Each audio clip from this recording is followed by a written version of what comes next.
নমস্কার, কেমন আছো সবাই? নিশ্চয়ই ভালো আছো। আমি চন্দনা একটি নতুন ব্লগে সবাইকে স্বাগত। তো এত ছোট্ট রুমের মধ্যে তো রান্না করা যায় না, তাই বাইরে রান্নাটা বসিয়েছি। আর চেন্নাই যেরকমই রুমের মধ্যে রান্নাঘর ছিল, কি কিউট রান্নাঘর, আমার তো সেটাই পছন্দ ছিল। আর এখানে দেখো কতটা ছোট্ট রুম, জিনিসপত্রও রাখতে পারা যায় না, সব খাটের তলায় রেখেছি। আর এই দড়িটা টাঙিয়েছি যাতে জামাকাপড় মানে আমরা যেগুলো ব্যবহার করতে পারি ওখানে রাখতে পারি। তো দেখো এই যে দুপুরবেলা রান্নাটা করে নিয়েছিলাম, সবজি দিয়ে মাছ দিয়ে ঝোল, সব রকম সবজি দিয়ে দিয়েছি, মাছ দিয়ে ঝোল, মাছ ভাজা। দুপুরে ভাত টাত খাওয়ার পর মিস্টার সকালে যে বাজার করেছিল একটা পেঁপে এনেছিল। আর ভেলোরে তো বিভিন্ন ফ্রুটের দাম যেরকম বেশি আবার কম দামেরও আছে। তার মধ্যে একটা আছে এই দেখো পেঁপে, পেঁপেটা আমাদের ওদিকে অনেকটা বেশি দামের, আর এদিকে খুব বড় বড়, দেখলেই কিন্তু কিনতে ইচ্ছা হয়। মাত্র 40 টাকা করে কিলো। আর আমরা যেহেতু অতটা খেতে পারবো না, সেই ফেলে দিতে হবে, তার জন্য মিস্টার ছোট এনেছিল। তো পেঁপেটা খাওয়ার পর আমরা এই যে ছাদে যাব। যে দুদিন গাড়ি জার্নি করে এসেছিলাম, তারপরে দুদিন ছিলাম চেন্নাইতে, সেই জামা কাপড়গুলো ধোয়া হয়নি 4-5 দিনে। তো আমি ওই স্নান করে জামা কাপড়গুলো আমি উপরে মেলে দিয়েছিলাম।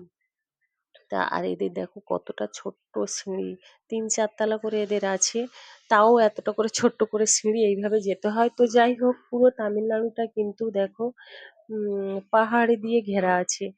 আর যেদিকে তাকাবে সেদিকে শুধু হোটেল আর হোটেল। এল- মানে শুধুই হোটেল, কি বলবো আর কি, যেদিকে তাকাও সেদিকেই হোটেল, সেদিকে শুধু বাঙালিরা এসে ভরে গেছে ট্রিটমেন্টের জন্য। আমাদের এই ওয়েস্ট বেঙ্গল থেকে, বাংলাদেশ থেকে।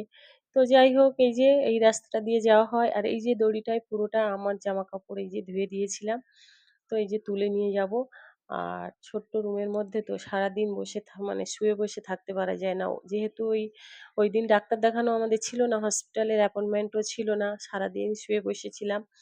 তো কি করলাম, আমরা একটু বিকেলে বেরিয়েছিলাম,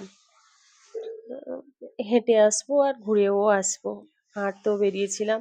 তো আমরা যাবো ওই সিএমসি পুরনো হসপিটালে, এই রাস্তাটা দিয়ে মেন রোড, এই যে এই রাস্তাটা দিয়ে যেতে হয়, ওর অপোজিটটায় হসপিটাল আর কি, যে রাস্তা দিয়ে মিস্টার রায় যাচ্ছে তার অপোজিটে হসপিটাল। আর 2005-এ নাকি এটা, মনে হচ্ছে এটা হয়েছিল। মিস্টার রায় বলছে ও অনেক দিন থেকে আসে তো, যেটা এই প্রথম গেট দিয়ে আমরা ঢুকবো, এইটুকুই বিল্ডিং ছিল নাকি প্রথমটায়। তারপর পরে পরে ধীরে ধীরে অনেকটা বড় হয়েছে, পরে তো রানীপিঠ হয়েছে, আরো দেখাবো মানে তো আমরা গেছি। এই যে এই বিল্ডিংটাই প্রথমে ছিল, এই যে এই বিল্ডিংটাই, তারপরে এদিকের বিল্ডিং গুলো, এই যে ডান দিকের বিল্ডিং গুলো নাকি পরে পরে, এইসব বিল্ডিং গুলো অনেক পরে পরে হয়েছে। তো যাই হোক, এখানে বসেছি, কত যে গল্প আছে কি বলবো, কত দিন কত রাত এই রাস্তা দিয়ে হেঁটেছি, প্রত্যেকটি রাস্তা কোনা কোনা আমার চেনা আছে। মিস্টার রায় যখন ভর্তি ছিল সেসব কথা মনে পড়ে, যতবারই আসি সে একদিন গেছে আমাদের। তো যাই হোক, এই যে ডান দিকটায় মানে যেদিকে এই রেড কালারে এই যে দেখাচ্ছি যে আলো জ্বলছে, এদিকটা এমার্জেন্সি, মানে ভর্তি হয় রুগী এসে, এই যে অ্যাম্বুলেন্স দাঁড়িয়ে আছে। আর বিভিন্ন দিকে তো চারিদিকে বিল্ডিং, বিল্ডিং গুলোর ভাগ আছে সব। তারপরে আমরা ওখানে একটু বসার পর এই যে চলে এলাম। এখানকার বিভিন্ন ধরনের ফ্রুট পাওয়া যায়, কি বলবো আর কি, এই দেখো প্লাম ফ্রুটের মতো আমাদের ওদিকটায় কার মতো দেখতে, আমাদের ওদিকে যেমন বড় সাইজ, এদিকে ছোট ছোট সাইজ। আমি কিছু একটু ফ্রুট নিলাম, নিয়ে বাড়ি চলে এসে তারপরে তাড়াতাড়ি করে রান্নাটা বসিয়ে দিয়েছি, যেহেতু রান্নাঘর নেই বাইরে রান্না করছি। এই সেদ্ধ ভাত করে নিয়েছি, আর ডাল করেছি মুসুর ডাল পাতলা করে। চলো খাওয়া যাক। ভিডিওটা কেমন লাগছে অবশ্যই কমেন্ট করো, আর যদি কিছু জানতে চাও কমেন্ট করে সত্যি জানাও, তাহলে বলতে পারবো। তো ভিডিওটা ভালো লাগলে লাইক, সাবস্ক্রাইব, ফলো করে পাশে থেকো।